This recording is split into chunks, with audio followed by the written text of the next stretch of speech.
오늘 말씀 같이 나누겠습니다. 이 대사를 한번 들어보신 적이 있을 겁니다. 사느냐, 죽느냐, 그것이 문제로다. 이것은 어떤 곳에는 이렇게 표현했더라고요. 영문학 중에서 가장 유명한 대사다. 사느냐, 죽느냐, 그것이 문제로다. 아마 정말 들어보지 않은 사람이 없을 정도로 유명한 대사입니다.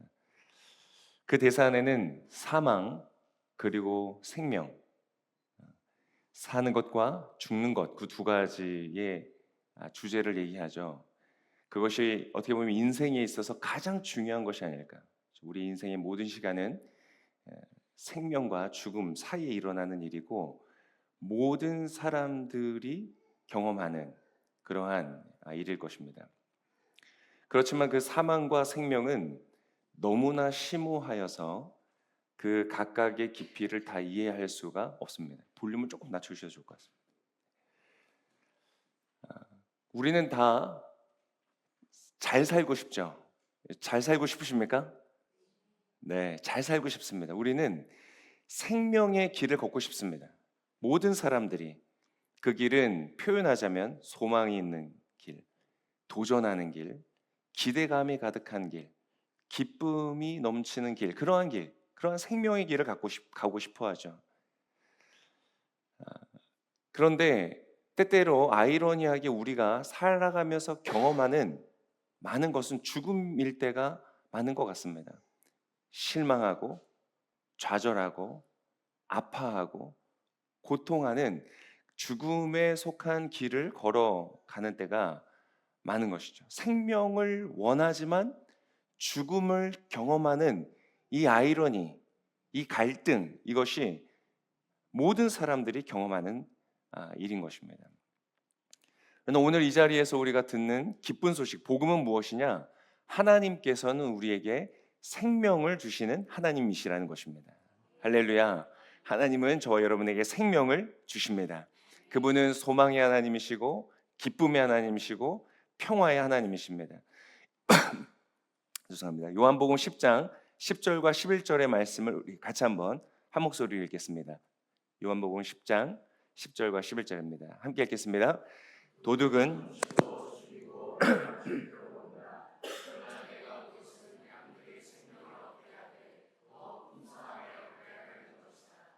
나는 선한 목자다. 선한 목자는 양들을 위해.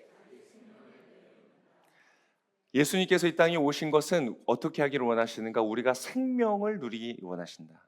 생명을 얻되 풍성히 얻기를 원한다. 여러분, 풍성한 생명을 누리게 되시기를 축복합니다. 근데 아쉽고 어떻게 보면 안타까운 일이 하나 있습니다. 우리가 좀 주의 깊게 생각해 봐야 될 것이 있습니다. 지금 우리가 읽은 성경 말씀은 진리입니다. 예수님은 저와 여러분이 생명을 얻되 풍성히 얻게 하기 위해서 오셨습니다. 그런데 문제는 저와 여러분이 우리가 생명이 무엇인지 죽음이 무엇인지 그것을 잘 모른다는 것입니다. 그래서 예수님께서 오셔서 풍성한 생명을 주려 하실 때에 우리가 그것에 대한 오해를 갖고 그 생명을 누리지 못할 때가 많다는 것입니다. 교회를 다니지만 누리지 못할 때가 많습니다. 시간이 많지 않으니까 제가 좀 이렇게 빠르게 답을 다 드리면서 좀 말씀을 전해야 될 것 같은데요. 신앙생활을 하면서 어려운 것, 아주 피부에 와닿도록 어려운 것이 무엇이냐? 예수님께서 저와 여러분을 인도해 가시는 생명에 이르는 길, 그 풍성한 생명의 길은 다른 말로 무슨 길이냐? 십자가의 길이라는 것입니다. 십자가의 길이 무엇이죠? 죽음의 길입니다. 그게 이해가 안 되는 거예요. 마태복음 16장 24절과 25절에 이렇게 말씀하셨죠. 같이 한번 읽겠습니다. 그때에 예수께서 제자들에게 말씀하셨습니다. 누구든지 나를 따르려거든 자기를 부인하고 자기 십자가를 지고 따라야 한다. 누구든지 자기 목숨을 구하려는 사람은 잃을 것이요 누구든지 나를 위해 목숨을 잃는 사람은 우리 다 잘 살고 싶은데, 생명을 누리고 싶은데 예수 뭐라고 하시냐면, 너가 그 풍성한 생명을 누리기에 내가 줄 것인데 그러기 위해서 너는 죽음의 길을 같이 걸어야 된다. 자신의 목숨을 잃는 사람은 얻게 될 것이다 라는 어려운 이야기를 하신다는 것입니다. 이해하기가 쉽지가 않습니다.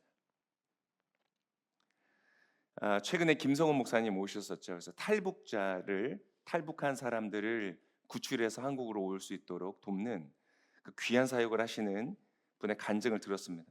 근데 그분의 그 간증 자체가 굉장히 아이러니죠. 그분이야말로 전 세계에서 어떻게 보면 가장 큰 생명의 사역을 하고 계시잖아요. 그분의 사역의 현장을 보면 가장 참혹한 죽음이 역사하는 곳입니다. 아이러니죠. 특별히 그분의 간증을 들으면서 참 어떤 부담을 많이 느꼈는데, 그분의 개인의 사연을 이제 말씀하셨는데요. 아이가 한 명 아들이 있었는데 뇌병변의 장애를 앓고 있었던 그 아들이었습니다. 근데 이 부부가 이 탈북민들을 구출하는 사역을 긴급하게 하는 과정 중에 이 아들을 잃게 됩니다. 너무나 고통스러운 일이었고, 그래서 그 사모님도 탈북민이신데요. 사모님께서 40일 금식 기도를 들어가셨다고 합니다. 40일 금식 기도의 제목은 무엇이었냐? 하나님, 저도 데려가 주세요. 이것이었습니다. 그러게 금식을 시작했는데 7일 만에 사모님이 끝내고 식사를 차려서 오시더라는 거예요. 그래서 목사님이 어떻게 된 일이냐 물어보니까 7일째 하나님께서 그 마음에 말씀해 주신 거예요. 음성을 주셨어요. 뭐라고 주셨냐? 그래 딸아, 너무 안타깝고 너무 슬프지 않느냐? 근데 나는 지금도 죽어가고 있는 수많은 북한에 있는 내 자녀들을 인하여 고통하고 슬퍼하고 있다. 이 마음을 주셨다는 것입니다.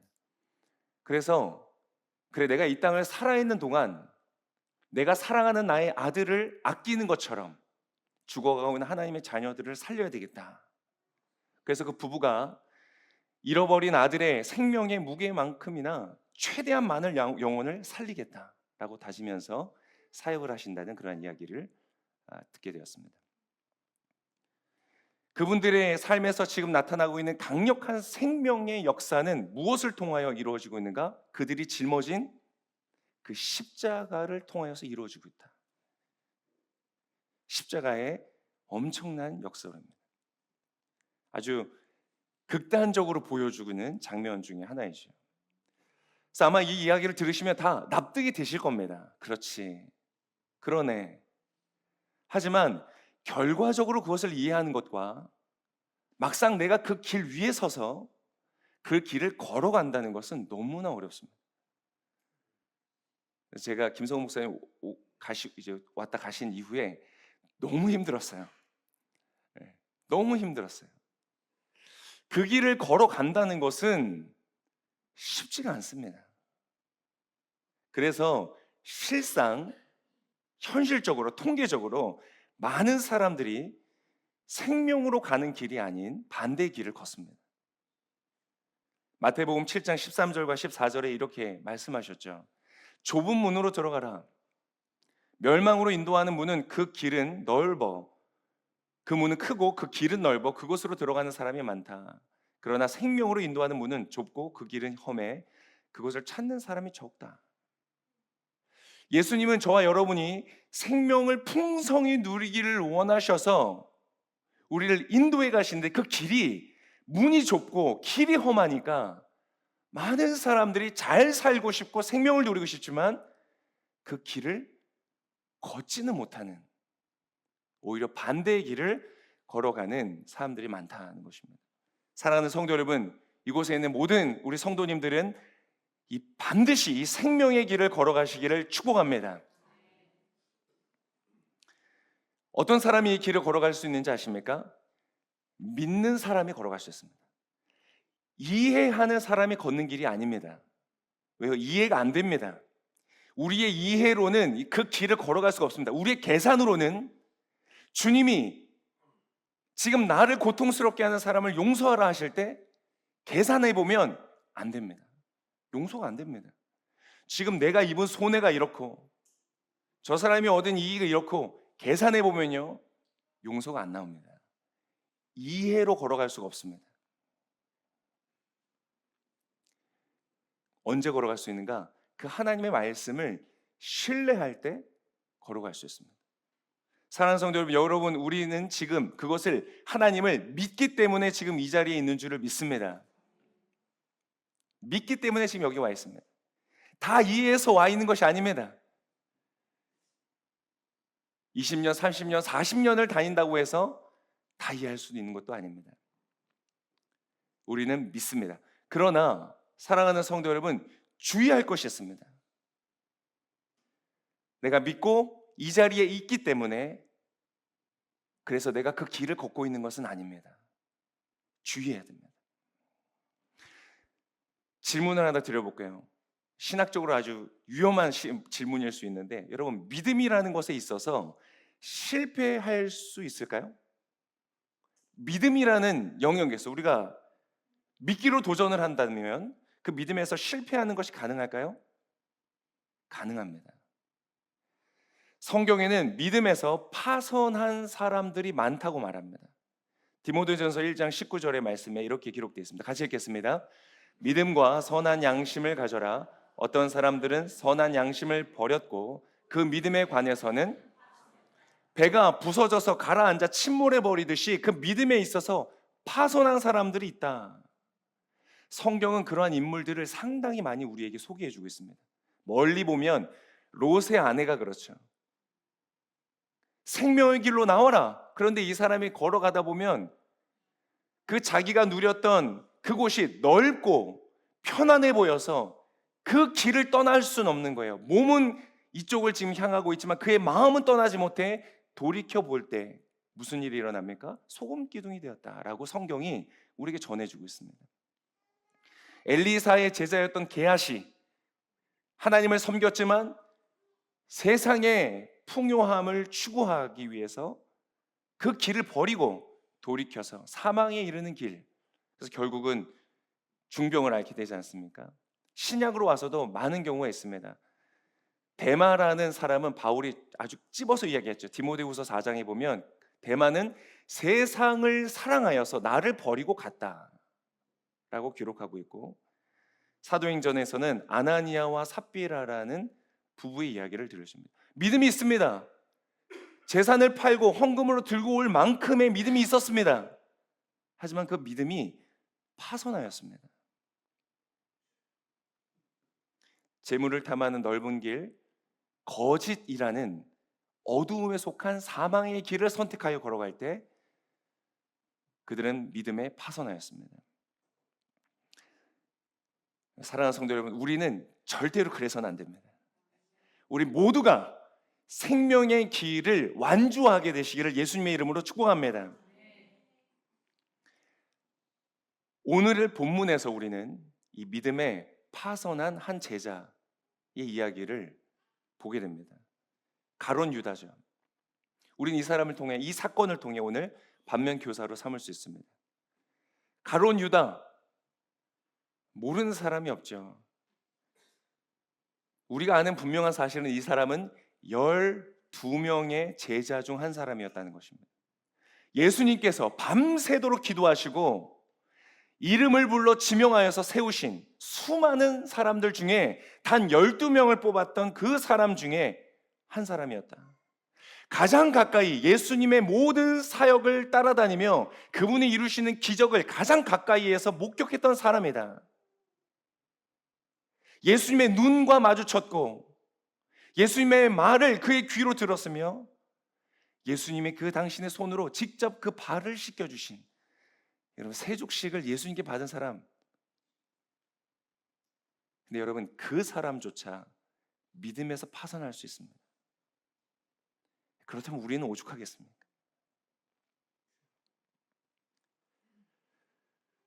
자, 그의 관점에서 봤을 때는요, 예수님은 이해되지 않는 분이었던 것 같습니다. 예수님이 메시아인 줄 알고 자신의 모든 것을 다 버리고 따라다녔습니다. 근데 따라다닐수록 이분이 이해가 안 되는 거예요. 그분이 걸어가는 길이 방향이 틀렸다고 생각이 되는 거예요. 아, 이분이 메시아가 아니구나. 어느 순간부터 예수님이 말하는 그 생명의 길이라는 것이 십자가의 길이라는 것을 알게 되면서 그는 버리기로 결심을 하게 됩니다.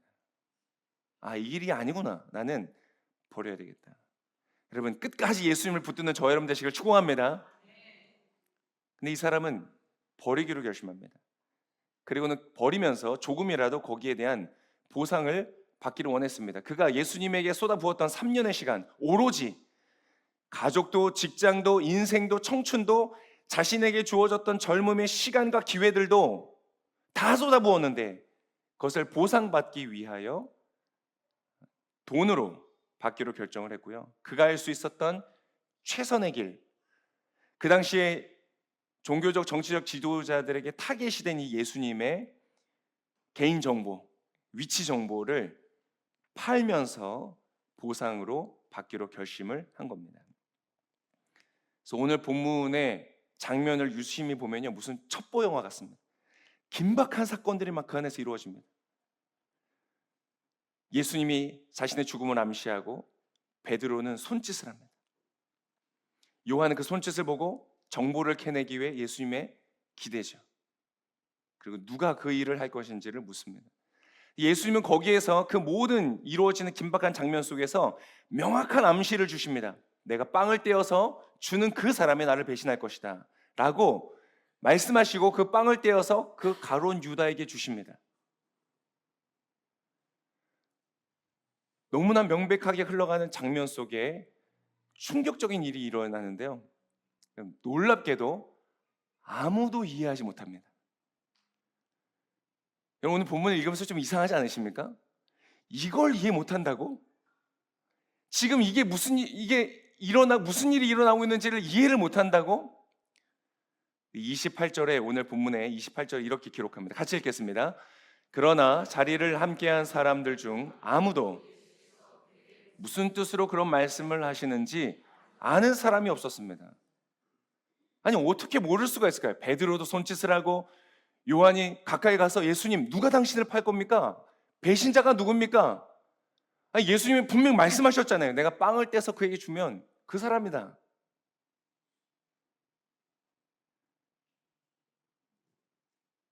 근데 여기서 우리 이 장면에서 한 가지 짚고 넘어갈 것이 있습니다. 이 장면에 여러분 눈치채셨는지 모르겠지만 사탄이 등장합니다. 귀신이 등장합니다. 악한 영의 존재가 등장을 합니다. 27절 이렇게 기록되어 있었죠. 같이 읽겠습니다. 유다가 빵을 받자 사탄이 그에게 들어갔습니다. 여기까지. 이게 중요합니다. 여러분, 사탄이라는 이름이 한번 딱 등장합니다. 눈치채셨어요? 30절에 이렇게 기록되어 있습니다. 유다는 빵 조각을 받은 후 밖으로 나가버렸습니다. 그때는 밤이었습니다. 이 밤이 주는 상징적 의미에 많은 주석학자들이 주목합니다. 밤이었다. 어둠이었다. 그것은 사망의 길이었다. 여러분, 사탄이라는 개념은 어떤 어둠, darkness, 어떤 도덕적이거나 영적이거나 문학적인 그런 어떤 존재, 약간 그렇게 우리가 인식할 때가 많습니다. 비현실적이고 추상적인 존재로 인식하시죠. 하지만 이 어둠이라는 단어보다 밤, 우리가 날마다 매일 경험하는 밤처럼 사탄은요, 굉장히 실제적인 존재입니다. 지금 이 장면에서 하나님의 거대한 역사가 흐르는 그 역사의 흐름에 사탄이라는 존재는 겉에 겉절이처럼 있는 존재가 아니라 아주 깊게 관여하고 있음을 우리는 보셔야 됩니다. 등장인물의 자유의지와 그의 결정에 영향력을 발휘하고 있는 것을 여러분 보셔야 됩니다. 그리고 주의를 기울이셔야 됩니다.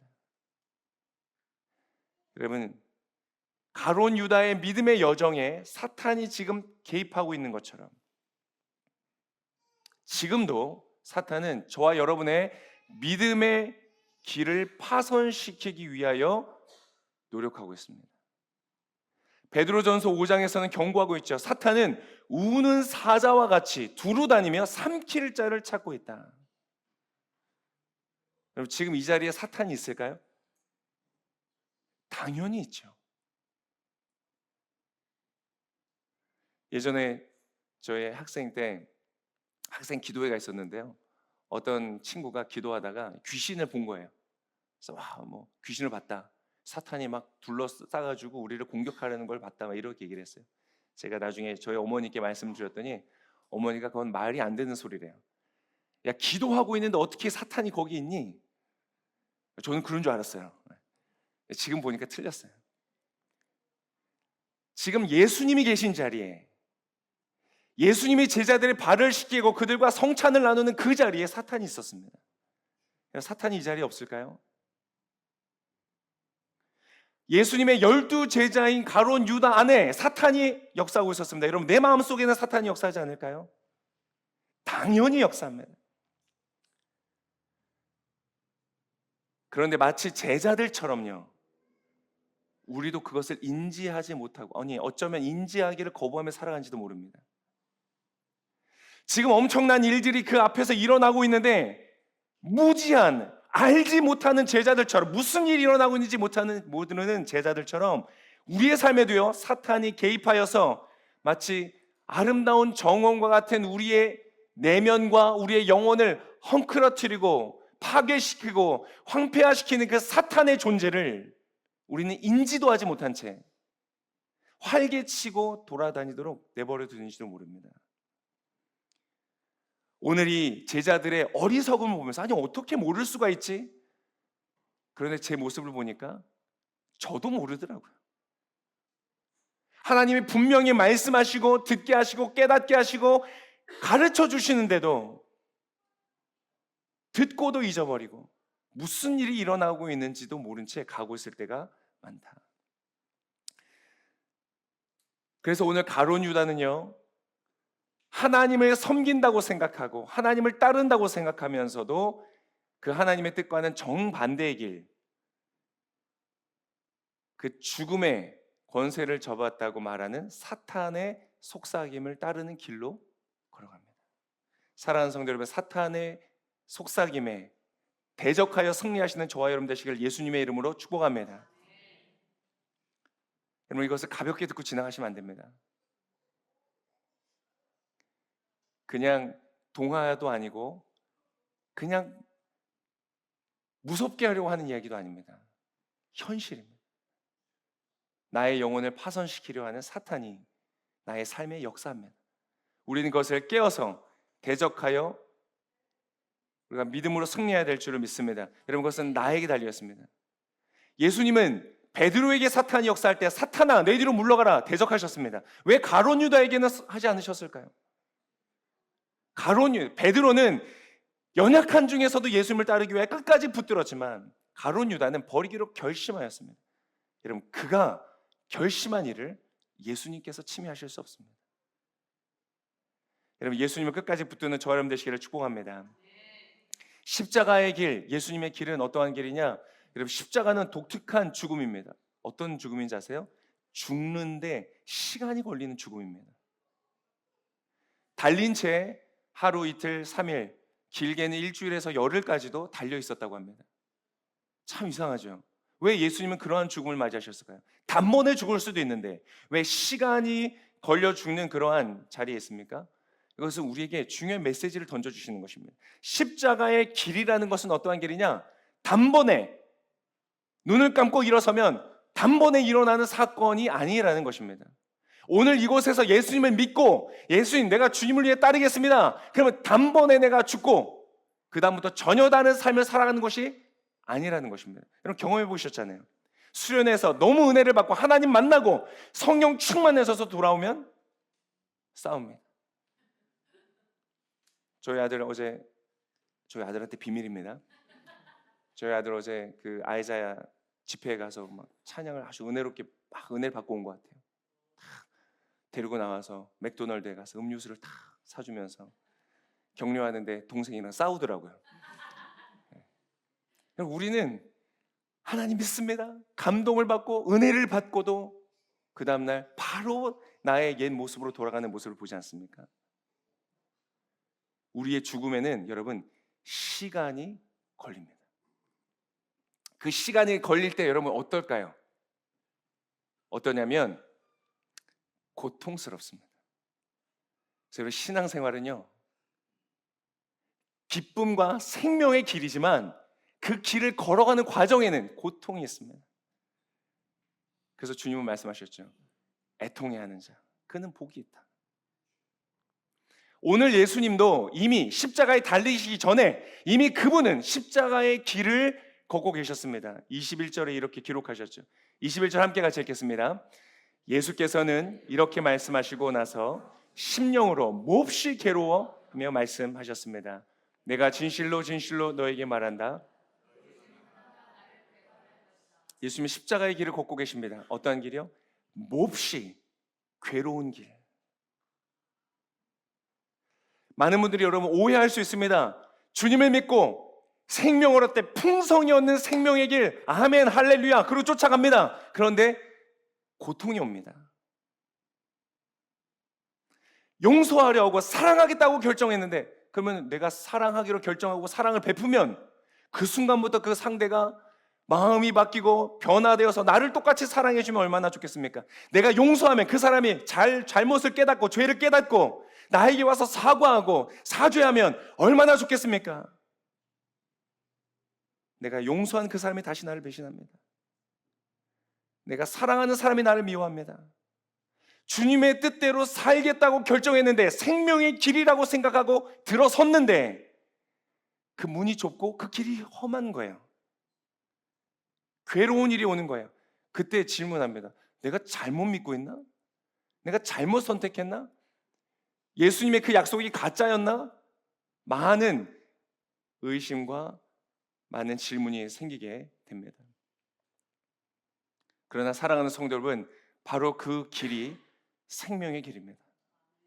십자가의 길, 그 길은, 십자가의 길이라는 그 말이 우리에게 주는 의미는, 그것은 괴로운 길, 고통의 길, 죽음을 맞이해가는 길, 즉 만사형통하는 길이 아니라는 것입니다. 예수님을 믿기로 결정하고 그 다음부터 삶이 잘 풀리는 것이 아니라 어려운 길을 걸어가고 계십니까? 사랑하는 성도 여러분, 잘 가고 계신 것입니다. 갑자기 잘못 왔다는 생각이 드시죠? 좌우에 계신 우리 믿음의 동역자들에게 응원하시겠습니다. 옆 사람 보시면서요, 잘 가고 계십니다. 네.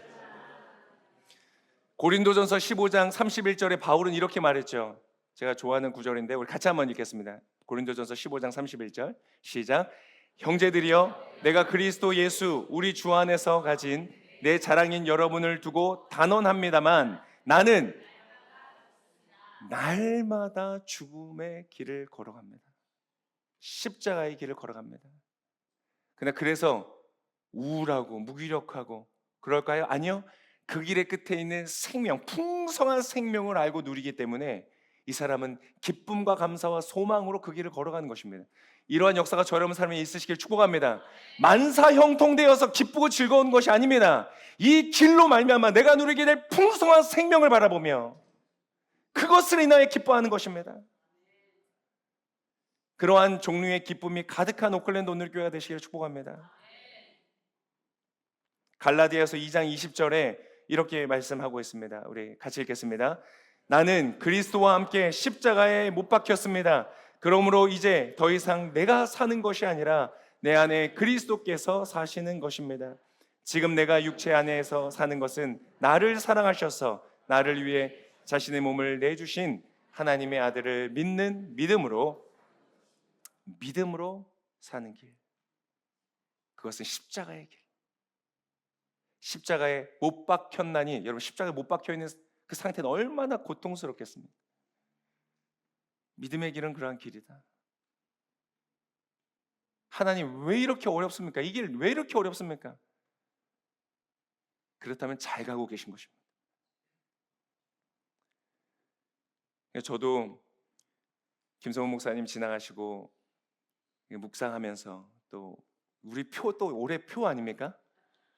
묵상하면서 정말 도망갈 수도 없고 또 표로 다 걸어 놓으셨어요. 도망가서 좀 딴 말씀 좀 하고 싶은데 정말 죽을 것 같이 힘들더라고요. 참 재밌죠? 진짜 죽을 만한 일 주신 것도 아닌데 그냥 묵상만 해도 힘들어 죽겠어요. 그러나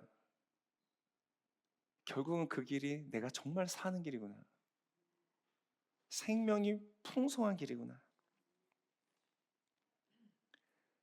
그때 기쁨이 생기더라고요. 저도 참 신기한 경험을 했습니다.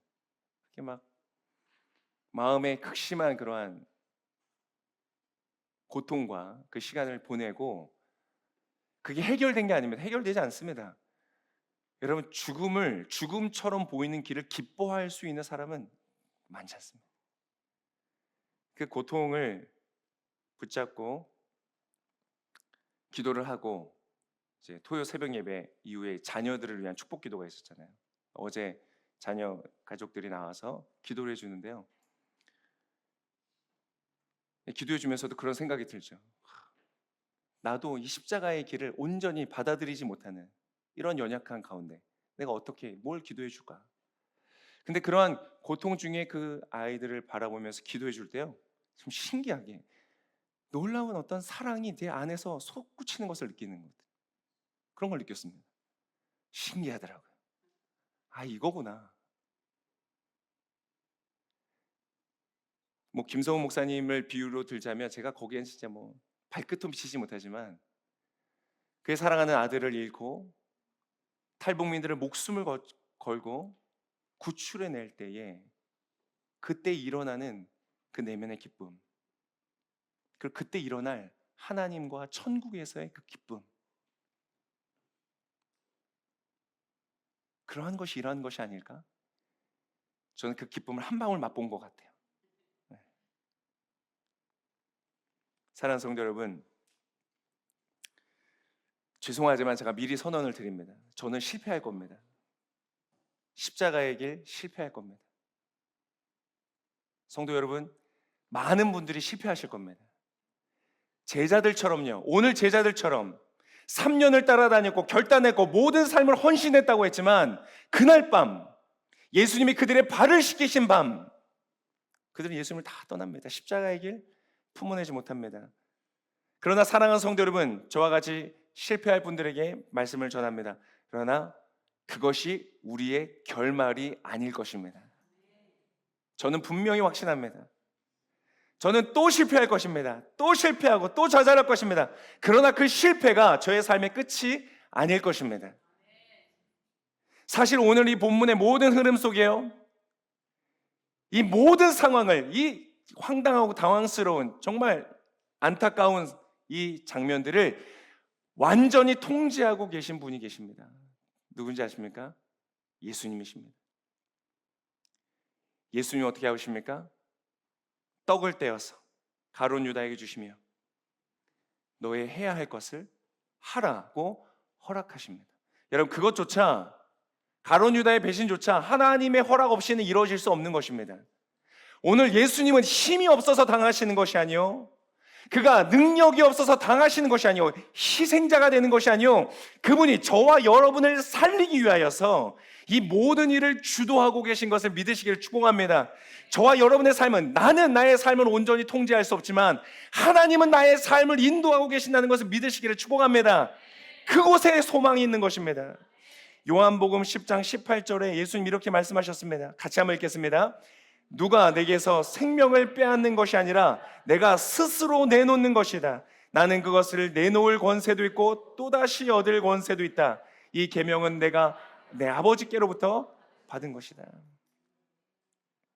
예수님은요, 지금 그 길을 걸어가고 계십니다. 하나님의 뜻을 이루고 계십니다. 그리고 주님은 우리를 붙들고 계십니다. 시간이 다 돼서 짧게 넘어가면, 예수님은요, 유다가 배신할 것도 아셨고 이미 그 전에, 지금 이 장면이 있기 전에 아셨고 제자들에게 말씀해 주십니다. 배반을 당할 것이다. 그런데 뭐라고 하신 줄 아세요? 내가 이걸 말하는 이유는 슬퍼서, 억울해서 좀 도움을 구하려고, 하소연하려고 하는 말이 아니라 너희가 넘어졌다가 다시 일어서게 하기 위해서. 내가 하나님이라는 것을 너희가 믿게 하기 위해서 너에게 말해주는 것이다. 이 모든 십자가에게 저는 막 주님의 길 자꾸 묵상하고 바라볼수록 부담스럽고 도망가고 싶지만, 그러한 저도 너무나 어떻게 말할까요? 여유 있게 사랑으로, 은혜로 품어주시는 예수님께서, 저는 믿습니다. 저를 통하여 그 십자가의 길을 걷게 하실 것을 믿습니다. 주님이 약속하신 생명으로 때 풍성이 얻는 그 삶을 저의 삶에 성취하실 것을 믿습니다. 그 주님은 지금 이 자리에 예수님을 바라보는 저와 여러분의 삶에 그 놀라운 역사를 이루실 줄을 믿습니다. 사랑하는 성도 여러분, 한 가지만 결단하시죠. 돌아서지 맙시다. 가룟 유다처럼 버리고 가지 맙시다. 넓어 보여도 생명에 이르는 길이 아닙니다.